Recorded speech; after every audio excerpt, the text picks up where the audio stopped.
Hoy quiero responder una pregunta muy importante. ¿Qué motor es mejor? ¿Es mejor un motor central o uno de cubo?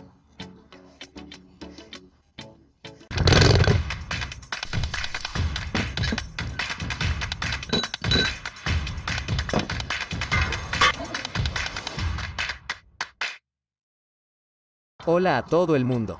Bienvenido de nuevo a otro video del Área 13. Saqué las bicicletas Warthog de Biconit porque este es un ejemplo perfecto de cómo los diferentes motores tienen sentido en diferentes situaciones. No fabricaríamos esta bicicleta con un motor central y de cubo si no hubiera una razón para cada tipo de motor. Y al final de este video, sabrás cuál de estos motores es el adecuado para ti. Antes de continuar, asegúrate de presionar el botón de suscripción. Recapitulemos rápidamente cómo funcionan estos motores en primer lugar. ¿De dónde obtienen su poder? ¿Qué determina la cantidad de energía que realmente utilizan? Primero está la batería que, por supuesto, estas bicicletas tienen baterías duales. Son de 48 voltios. Entonces tiene voltaje de batería y luego tienen un controlador de motor. Ahora, en estas dos bicicletas, el controlador del motor está escondido adentro. En realidad no puedes verlo en el motor del cubo. El controlador está metido dentro del marco justo aquí y la transmisión intermedia está integrada en la carcasa del motor y parece parte del motor, pero es una pieza separada. El voltaje de la batería multiplicado por los amperios del controlador es igual a los vatios que van al motor. Entonces, esta bicicleta tiene una potencia nominal de 750 vatios porque el voltaje de la batería multiplicado por el amperaje del controlador está clasificado para una salida continua de 750 vatios. Esta bicicleta la vendemos a una potencia nominal de 1000 vatios. Por supuesto, puede reducir la velocidad, por lo que la tenemos como clase 2. Si miran la etiqueta dice 48 voltios, 750 vatios a una velocidad de 30 km por hora y todos ustedes que han visto mis videos antes, saben que si lo desbloquean, podría ir un poco más rápido que eso.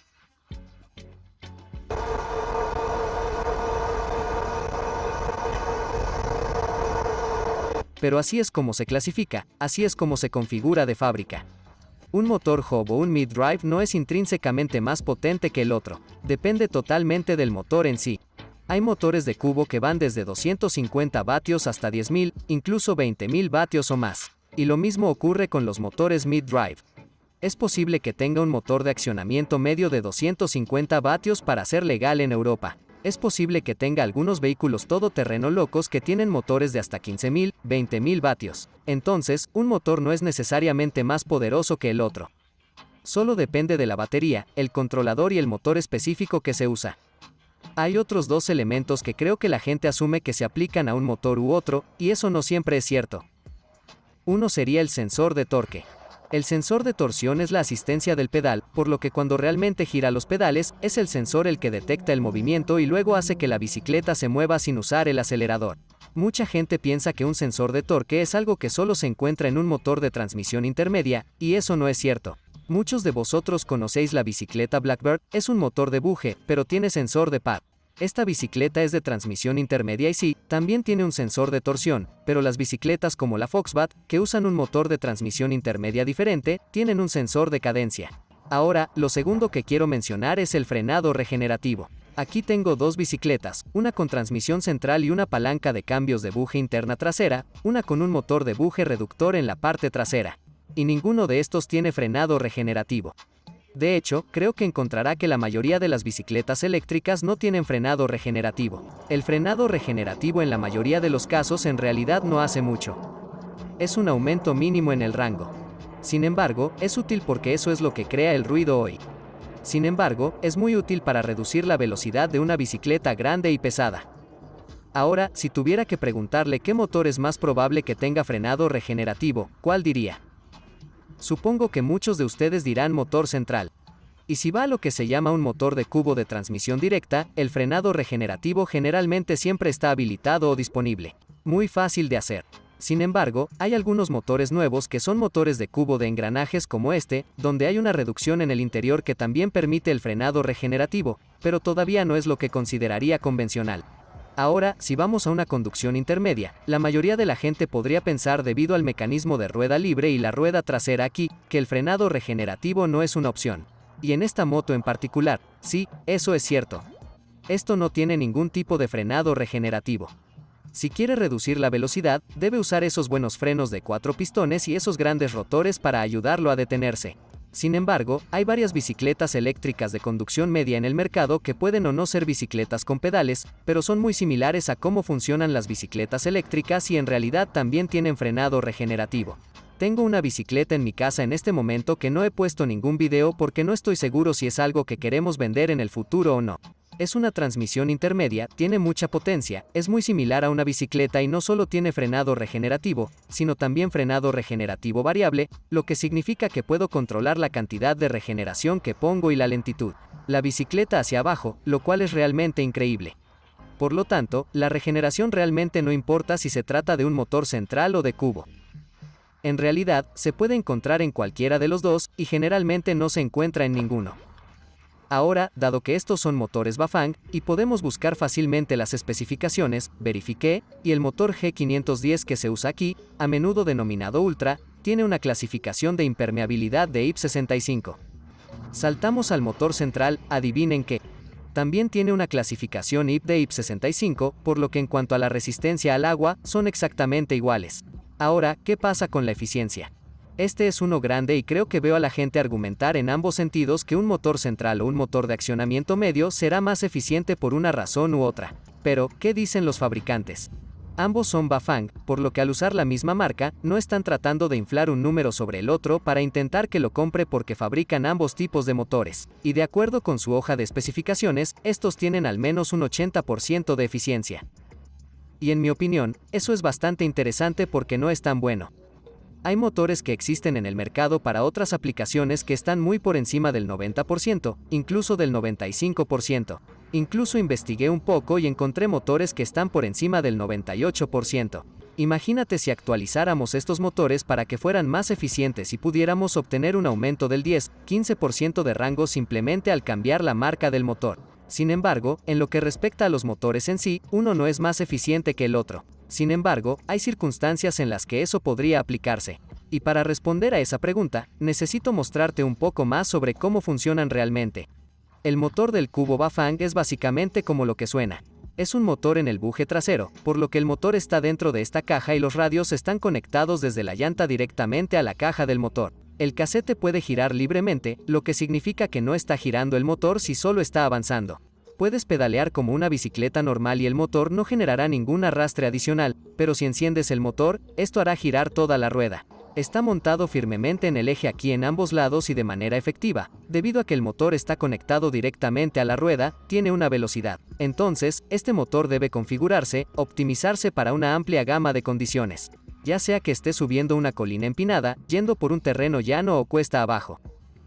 Básicamente, este motor tiene que hacer todas esas cosas con un solo engranaje de manera efectiva en el interior. Entonces, sí, hay una reducción para que gire a las RPM correctas y todo, pero cuando se trata de eso, si quieres subir una colina muy empinada, el motor puede hacerlo o no. No puedes cambiar de marcha hacia arriba o hacia abajo aquí porque eso solo afecta a tu propio pedaleo y no está haciendo nada en lo que respecta a las partes internas del motor. Así que no importa si estoy pedaleando o inclinado sobre la pata de cabra, puedo pisar el acelerador y verás que el motor gira sin que nada más se mueva. El resto del tren motriz está perfectamente quieto y puedes simplemente sentarte en la bicicleta así, pisar el acelerador y divertirte muchísimo. Puedes ver por qué esto es muy fácil para el tren motriz porque no lo afecta en absoluto. Y si sueltas el acelerador, el motor gira muy bien, no tengo nada de energía en este momento y puedes ver que gira libremente como lo haría una rueda de bicicleta estándar hasta que pise los frenos. Sin embargo, para una transmisión intermedia, el motor está montado cerca de las bielas y acciona la rueda dentada delantera. Ahora, las bielas giran libremente, por lo que si el motor gira, no tienes que pedalear. Y luego esa rueda dentada impulsa la rueda trasera. Ahora, en esta bicicleta puede ser un poco confuso, pero este es un centro de 5 velocidades. Entonces, en realidad hay 5 velocidades dentro de este buje trasero que se pueden cambiar como lo haría una cadena y un desviador. Pero en cambio, esta bicicleta en particular usa una transmisión por correa. Eso significa que el motor del cubo, que solo tiene una velocidad, tiene un rango limitado desde el extremo inferior del par. Es básicamente un equilibrio entre la potencia y velocidad máxima. El motor de accionamiento medio puede tener efectivamente lo mejor de ambos mundos. Puedes cambiar a una buena marcha baja para subir una colina empinada, y luego puedes cambiar a una marcha alta si quieres ir muy rápido. Entonces, una bicicleta como esta tiene tanto torque como el motor de cubo, pero superará los 65 km por hora si lo desbloquea, mientras que algo con un motor de cubo como este alcanzará un máximo de alrededor de 50 km por hora. Y puedes ver la manivela aquí arriba, ruedas libres para que no tengas que pedalear cuando el motor está en movimiento. Pero tenemos la ventaja de los engranajes, así que esa es una velocidad. Y luego, si cambiamos a la marcha más alta, mira lo rápido que gira esta rueda. Ahora, la velocidad máxima va a estar limitada por la potencia del motor. Entonces, las RPM teóricas se descargaron básicamente donde no hay peso en la bicicleta, no hay ciclista en ella, no hay resistencia del viento que diga 80 km por hora. No va tan rápido, pero no está lejos de eso, pero puede ver cómo el engranaje puede agregar una cantidad significativa de velocidad máxima y puede tener el mismo efecto en el extremo inferior, una velocidad más lenta en la rueda trasera, pero más torque. Ahora, mencioné que la eficiencia de los motores era del 80% en ambos, pero cuando se trata de llevar la energía a la carretera, uno es realmente más eficiente que el otro. Eso depende del terreno. Porque si estamos subiendo una colina muy empinada, podemos cambiar a una marcha más baja y hacer funcionar el motor de manera efectiva a RPM muy eficientes. Con el motor del cubo, trabajará más duro a un ajuste de RPM bajo y hará el trabajo, pero probablemente no esté funcionando con la máxima eficiencia. Sin embargo, con una transmisión intermedia, también debemos tener en cuenta las pérdidas del tren motriz. Por lo general, con una cadena, perderá un 15%. Si comenzamos a sumar todas esas cosas, podrías imaginar si los motores son del 80% y luego pierdes otro 10 o 15% en la rueda trasera. Hay un porcentaje bastante considerable de la energía de sus baterías que en realidad no llega a la carretera, y esa es la naturaleza de cómo funcionan las bicicletas eléctricas. Hay algunas pérdidas, y me encantaría ver algunas mejoras en todas esas cosas en los próximos años. Definitivamente es algo en lo que estamos pensando en el Área 13, pero en este momento, creo que si tiene las RPM óptimas para el motor, un motor central probablemente será más eficiente porque no tienes en cuenta las pérdidas del tren motriz, ni estás perdiendo nada a causa de tu cadena o tu cinturón, mientras que en una conducción intermedia, sí. Sin embargo, si el motor del cubo no está en las RPM óptimas o ideales, entonces existe una buena posibilidad de que la transmisión intermedia sea más eficiente. Así que realmente estás hilando muy fino entre los dos, la forma en que están diseñados hoy. Creo que es más una preferencia personal. En cuanto a la eficiencia, necesitas algo que tenga un sobre más amplio. Básicamente puede tener más torque en el extremo bajo, más velocidad en el extremo alto. Entonces tal vez un impulso a mitad de camino tenga sentido. ¿O quieres algo más simple?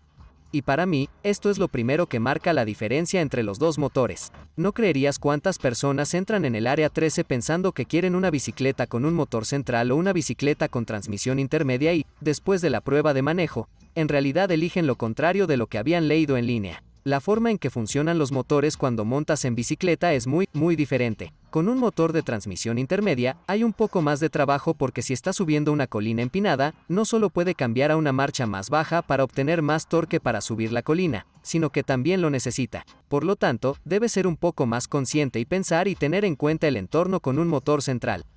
Mientras que un motor de cubo, no importa si está en la marcha incorrecta, al motor no le importará, lo llevará cuesta arriba de todos modos. Tal vez no tan eficientemente, pero va a hacer el trabajo. Y solo necesitas cambiar de marcha cuando sientas que quieres sentirte más cómodo, ya sea que necesites una cadencia más alta o una cadencia más baja.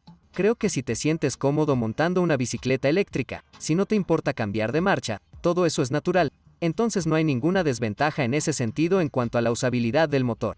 Pero si tienes dudas sobre montar una bicicleta eléctrica o si no has montado en mucho tiempo, hay una muy buena posibilidad de que encuentres un motor de cubo mucho más fácil y simple de usar. Y creo que eso también va junto con la durabilidad. ¿Es uno más fuerte o más duradero que el otro tipo de motor? Creo que si se usa correctamente, la respuesta es no. Así que eso se remonta a lo último de lo que hablamos. Si uno es más fácil de usar, para algunas personas podría terminar siendo más confiable. Y creo que por confiabilidad y facilidad de uso, el ganador será el motor de cubo. Y he aquí por qué. He tenido personas antes montando una poderosa bicicleta de motor central como esta con una cadena y un descarrilador en la parte trasera y cambiaron a la marcha incorrecta y le dieron un poco de aceleración a la bicicleta. Y, literalmente, hay suficiente potencia en este motor para arrancar la cadena de la bicicleta. Da un poco de miedo pensar que tiene tanta potencia. También, es increíble porque si quieres tanto poder, está ahí. Ahora bien, no quiero que eso asuste a la gente para que deje de comprar con motor central. Personalmente, monto una bicicleta con ese motor, miles de personas también y las aman. Y la razón es el rendimiento. Puedo obtener un rango más amplio de velocidad de la bicicleta. Si deseas el máximo rendimiento, te recomiendo que eches un vistazo a una con motor central, que puede ser exactamente lo que deseas. Si deseas algo un poco más simple y un poco menos intimidante en cuanto a la operación, entonces creo que un motor de cubo es a menudo la mejor opción. Una de las otras cosas que tenía curiosidad era el peso. ¿Es un motor más pesado que el otro? Y, curiosamente, busqué los dos motores Bafang más recientes con una potencia nominal de 1000 vatios y el motor central pesa 5.3 kilogramos y el motor de cubo pesa 4.1 kilogramos. Por lo tanto, el motor de cubo tiene una ligera ventaja en cuanto al peso, no solo porque el motor en sí es un poco más liviano, sino que, si piensa en el motor del buje trasero, eso significa que también está reemplazando el peso del buje original existente. Entonces, parece que al menos para Bafang es posible hacer una bicicleta un poco más liviana si realmente usa un motor de cubo en lugar del motor central. Ese es solo un ejemplo. Ese puede no ser el caso con todas las marcas. Gracias nuevamente por ver otro video del Área 13. Espero que haya respondido a la pregunta y haya reducido un poco las cosas para ti en cuanto a qué motor es mejor en su caso. ¿Deberías ir con un motor de cubo o un central?